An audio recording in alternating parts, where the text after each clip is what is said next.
Welcome, friends, to another episode of Remember This Real Stories about Real People with a Twist. I'm Brad Dison, and now the true story of Stanley's Stump.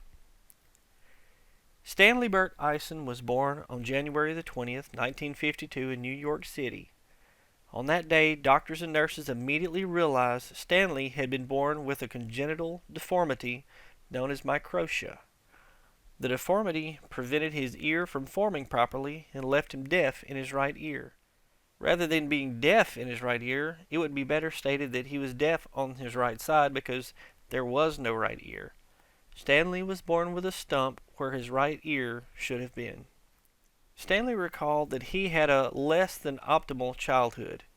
His parents refused to acknowledge that Stanley had a deformity. Rather than explaining his deformity and that he was half deaf, his parents simply ignored the issue altogether.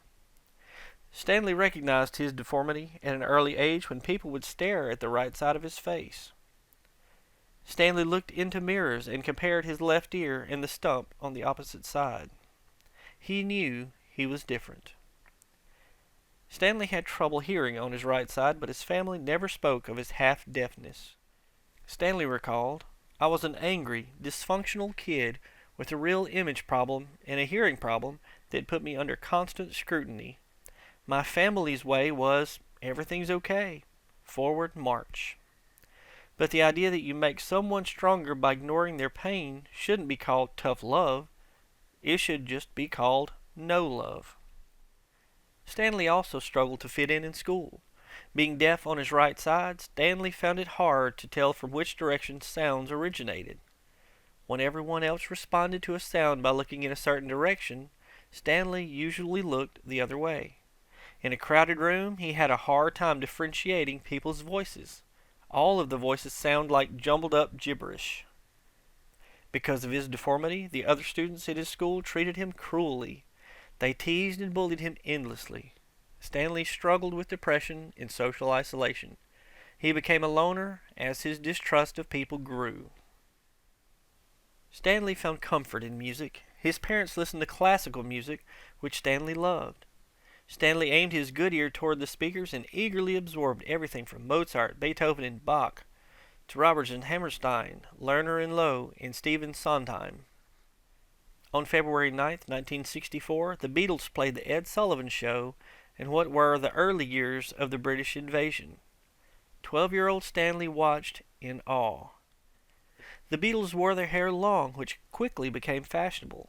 Stanley realized that wearing his hair long would hide his deformed ear, and it was in style. Once his hair grew long enough, strangers stopped staring at his deformity. "What I found over the years," Stanley said, "was that what you deny and cover up doesn't cease to exist. And even if you can hide something from the public, you can't hide it from yourself." Stanley became an artist. Through the years, he's earned millions of dollars off of his artwork, which has included portraits, abstracts, and logos. Art collectors around the world proudly display his work among their collections. The prestigious Wentworth Gallery still sells his original artwork in their galleries. Stanley's work in the arts afforded him the required surgeries to rebuild his disfigured ear. In 1982, 30-year-old Stanley had 5 surgeries in which doctors removed cartilage from one of his ribs and constructed a new right ear. Still self-conscious, Stanley kept his hair long, which was in style in the 1980s. In 1988, Stanley saw the London company perform Andrew Lloyd Webber's The Phantom of the Opera. He claimed that show changed his life. Stanley said, "I had this momentary revelation, an epiphany, where I went, wow, I can do that." For 10 long years, Stanley dreamed of playing the part of the Phantom, a disfigured musical genius who was in love with a young protege whom he had trained. Finally, in 1998, Stanley got an audition to play the Phantom in the Toronto, Canada production of The Phantom of the Opera. In its 10-year run, the play had sold more than 7 million tickets at $135 each for decent seats. Stanley felt a personal connection to the Phantom.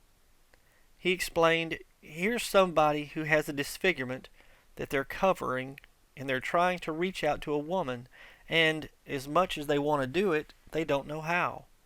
Well, that pretty much summed up my life. To play the part of the Phantom required multiple auditions for singing, movement, and acting.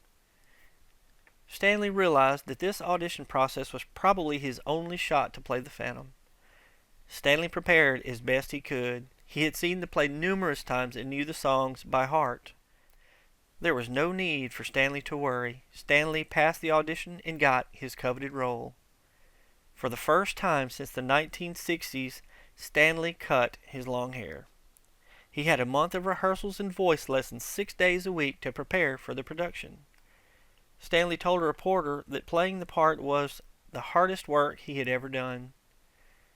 The critics, doubtful at first, thought he brought something special and new to the character.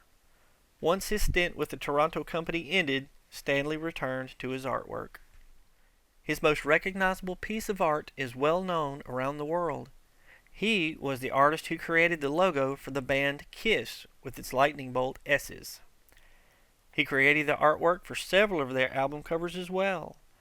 He was also one of the 4 artists who created Kiss. Stanley adopted the first name of one of the Beatles, the band he watched on the Ed Sullivan Show so long ago. For the last half-century, the world has known Stanley Bert Eisen as Paul Stanley. If you would like to hear more real stories about real people with a twist, hit the subscribe button. Remember, this is also available in book form. Just click on the link in the description below. This is Brad Dison. Thanks for listening.